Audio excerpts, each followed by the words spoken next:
Hi guys, this is Jyoti. Welcome back in Jyoti English 2021 English classes. Friends, हम लोग preposition की series में आगे बढ़ रहे थे, जिसमें आज का वर्ड है difference between of and off, O F of और difference between of and from. इनमें क्या डिफरेंसेस होते हैं, इनको कैसे हम यूज़ करते हैं। बहुत माइनर सा डिफरेंस होता है, लेकिन यही डिफरेंस हमारे लिए बहुत इम्पॉर्टेंट होता है, क्योंकि अगर ये मिस्टेक हो गई तो हमारे मार्क्स तो डिडक्ट होते ही हैं।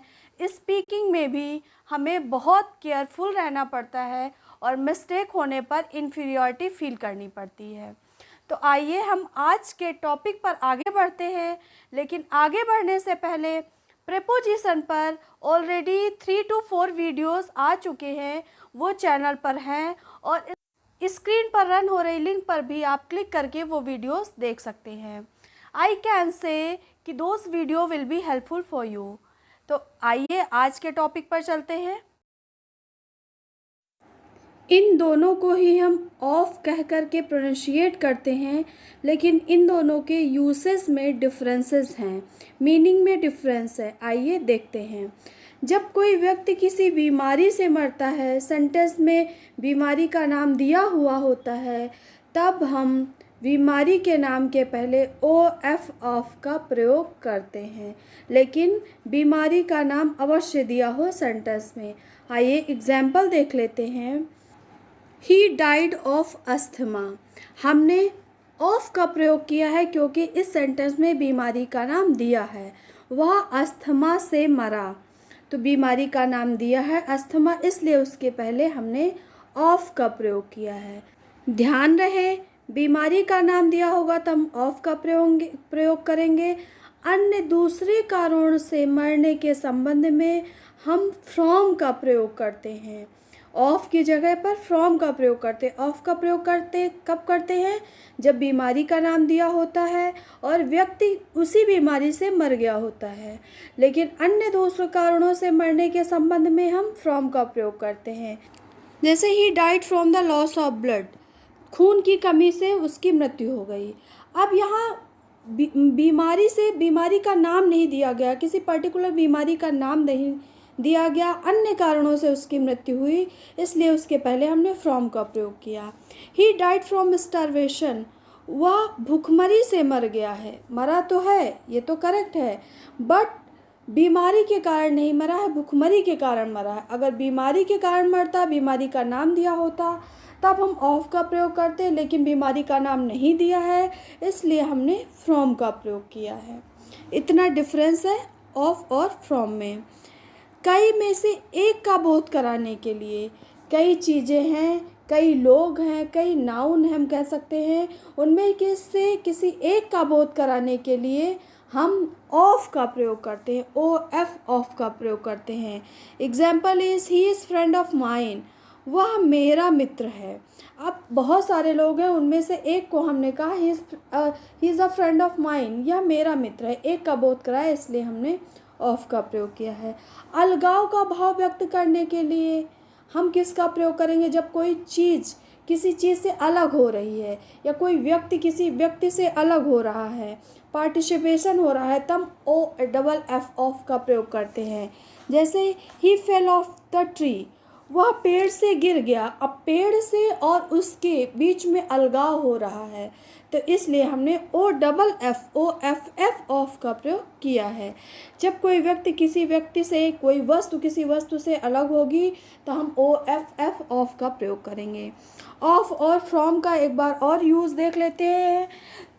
इन दोनों का ही प्रयोग एक वस्तु से दूसरी वस्तु के निर्माण के संबंध में किया जाता है। ऑफ और फ्रॉम को जानने से पहले हम कुछ चीज़ें क्लियर कर लेते हैं कि बायोलॉजिकल चेंजेस क्या होते हैं और केमिकल चेंजेस क्या होते हैं। निर्माण के समय जब वस्तु के आकार में तो परिवर्तन होता है, लेकिन उसके रूप में कोई परिवर्तन नहीं होता है, उसको हम बायोलॉजिकल चेंज कहते हैं। जैसे आप गोल्ड ले लीजिए, गोल्ड का आपने रिंग बना दिया, तो उसके आकार में तो परिवर्तन हो गया, लेकिन रूप में कोई परिवर्तन नहीं हुआ, उसको हम गोल्ड ही बोलेंगे। लेकिन जब रूप और आकार दोनों में परिवर्तन हो जाता है तो उसको हम केमिकल चेंज बोलते हैं। जैसे मिल्क ले लीजिए, मिल्क से हमने कर्ड बना दिया तो वो उसको अब हम मिल्क नहीं कह सकते हैं, वो कर्ड हो गया, तो इसको हम केमिकल चेंज कहते हैं क्योंकि वो केमिकली चेंज किया गया है। तो ये डिफरेंस है बायोलॉजिकल चेंज में एंड केमिकल चेंज में। आइए हम ऑफ और फ्रॉम में डिफरेंस देखते हैं कि ऑफ और फ्रॉम को कैसे यूज़ करते हैं। किसी वस्तु के निर्माण के समय जब बायोलॉजिकल चेंज होते हैं तब हम ऑफ का प्रयोग करते हैं। बायोलॉजिकल मीन्स जब आकार में तो परिवर्तन हो जाए लेकिन रूप में कोई परिवर्तन ना हो, उसको हम बायोलॉजिकल चेंज बोलते हैं। एग्जाम्पल देख लेते हैं। This ring is made of gold. यह अंगूठी सोने से बनी है, सोने की बनी है। तो यहाँ पर बायोलॉजिकल चेंज हुआ है इसलिए हमने ऑफ का यूज़ किया है। एक और एग्जाम्पल देख लेते हैं। This house is made of BRICS. यह घर ईंट का बना है, ईंट से बना है। तो यहाँ भी ईंट को हम ईंट ही कहेंगे, जबकि ईंट से घर बन गया है तो केवल उसके रूप में परिवर्तन हो गया, आकार में परिवर्तन हो गया है, रूप में कोई परिवर्तन नहीं है, ईंट का ईंट ही रहेगा। This table is made of would. अब वुड लकड़ी, अब यही कहा जाएगा कि यह टेबल लकड़ी की है।